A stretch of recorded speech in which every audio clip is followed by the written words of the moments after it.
Hello, welcome everyone. Native reviewers channel visit చేసినందుకు thanks. ఇంకొక కొత్త వీడియోతో ఈరోజు మీ ముందుకు వచ్చేసాం.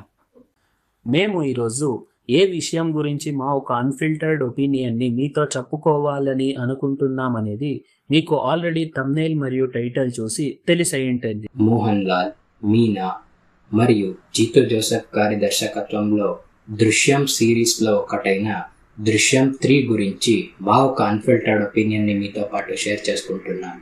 దృశ్యం 3 ఇది దృశ్యం సిరీస్లో వచ్చిన థర్డ్ పార్ట్ అయ్యింది. యాజ్ యూజువల్ గానే ఈ సినిమా స్టార్ట్ అయినప్పుడు ఫస్ట్ మరియు సెకండ్ పార్ట్ అది ఒక గ్లిమ్స్ వచ్చి తర్వాత ఈ సిరీస్లో వచ్చేలాగానే కొంచెం సీరియల్ డ్రామా లాగా జరుగుతుంది. తర్వాత కొంచెం ఇంట్రెస్టింగ్ అని అనిపించి ఆ తర్వాత ఇంటర్వెల్ బ్లాక్ ఒక మంచి ట్విస్ట్తో ఎండ్ అవుతుంది.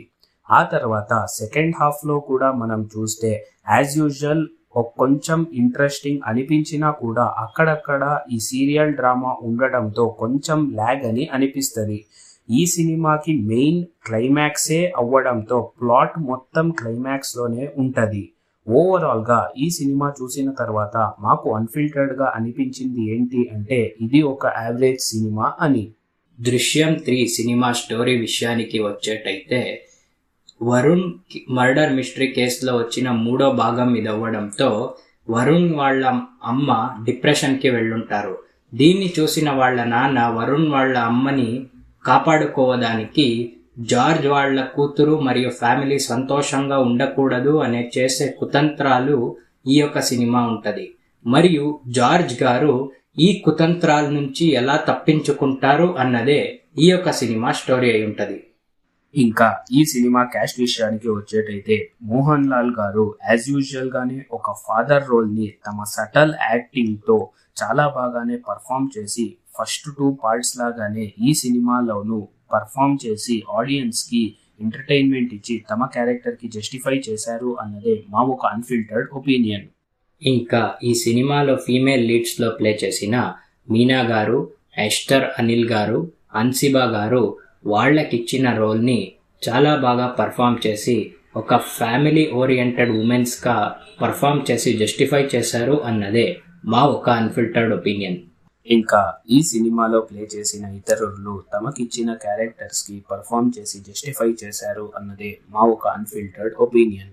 దృశ్యం 3 సినిమా డైరెక్టర్ అయిన జీతూ జోసెఫ్ గారి విషయానికి వచ్చేటైతే మనం దృశ్యం సిరీస్ చూసుకుంటే 1, 2, 3 3 కావచ్చు. అందులో అన్ని సినిమాల్లో కూడా క్లైమాక్స్ లోనే ద హోల్ సినిమా ప్లాట్ ఉంటది. అయితే మనం ఎక్కడో ఫస్ట్ నుంచి కూడా దాన్ని ఒక ఇంట్రెస్టింగ్ ఎంగేజింగ్ గా జీతూ జోసెఫ్ గారు నరేషన్ గాని మరియు స్క్రీన్ ప్లే గాని పెట్టుంటే ఇంకా బాగుండేది అన్నదే మా ఒక అన్ఫిల్టర్డ్ ఒపీనియన్. ఇంకా ఈ సినిమా మ్యూజిక్ డైరెక్టర్ అయిన అనిల్ జాన్సన్ గారి విషయానికి వచ్చేటైతే ఈ సినిమాలో సాంగ్స్ కి అంతగా పెద్ద స్కోప్ లేదు. ఎందుకంటే ఇది ఒక మర్డర్ మిస్టరీ అవ్వడంతో ఇంటెన్సిఫై బీజిఎం ని మనం ఎదురు చూస్తాం. అయితే ఈ సినిమాలో ఎక్కడో అది చాలా మిస్ అయ్యింది అన్నదే మా ఒక అన్ఫిల్టర్డ్ ఒపీనియన్. ఇంకా ఈ సినిమా కామెడీ విషయానికి వచ్చేటైతే డైరెక్టర్ గారు ఎక్కడో ఒక జనరిక్ హ్యూమర్ ని జనరేట్ చేయడంలో ఫెయిల్ అయ్యారు అనే చెప్పాలి. ఎందుకంటే ఈ సినిమాలో వచ్చే కామెడీ గాని మరియు ప్లాట్ తప్ప వేరే సీన్స్ గాని మనం చూస్తుంటే ఎక్కడో ఒక బోరింగ్ సీరియల్ డ్రామా చూసినట్టు ఉంటది అన్నదే మా ఒక అన్ఫిల్టర్డ్ ఒపీనియన్. దృశ్యం పార్ట్ 3 సినిమా చూసిన తర్వాత మాకు అన్ఫిల్టర్డ్ గా అనిపించింది ఏంటి అంటే రీసెంట్ ట్రెండ్స్ ని మనం గమనిస్తే పార్ట్ 1 వచ్చిన తర్వాత ఫోర్స్ఫుల్ గా పార్ట్ 2 తీసి చాలా మంది ఫెయిల్ అయ్యారు. అయితే జీతూ జోసెఫ్ గారి విషయానికి వస్తే దృశ్యం పార్ట్ 1 తీసి పార్ట్ 2 వచ్చినప్పుడు చాలానే హైప్ ఉండేది. అలాగే పార్ట్ 3కి కూడా దానికంటే ఎక్కువ హైపే ఉండేది. అయితే దాన్ని ఎక్కడో జీతూ జోసెఫ్ గారు రీచ్ అవ్వడానికి ఫెయిల్ అయ్యారు అని అనిపిస్తుంది. ఎందుకంటే ఈ సినిమాలో ఎక్కడో అన్వాంటెడ్ సీన్సే ఎక్కువ పెట్టి సీరియల్ డ్రామానే ఎక్కువ అయ్యింది అని అనిపిస్తుంది. అయితే ఫస్ట్ 2 పార్ట్స్ మనం చూసుకుంటే అక్కడక్కడ స్టోరీ మూవ్ అవ్వడంతో అంతగా ల్యాగ్ ఫీలింగ్ అవ్వదు. ఫస్ట్ 2 పార్ట్స్ లాగానే ఈ సినిమాలో కూడా ప్లాట్ మొత్తం క్లైమాక్స్ లోనే ఉన్నా కూడా మిగతా సినిమా మొత్తం ఎక్కడో ల్యాగ్ అయ్యింది అని అనిపిస్తది. అంతేకాకుండా ఫస్ట్ 2 పార్ట్స్ మనం చూసుకుంటే వరుణ్ మర్డర్ మిస్టరీ చుట్టనే స్టోరీ ఇవాల్వ్ అవ్వడంతో ఎక్కడో స్టోరీకి స్టిక్ ఆన్ అయ్యిన్నారు అని అనిపిస్తది.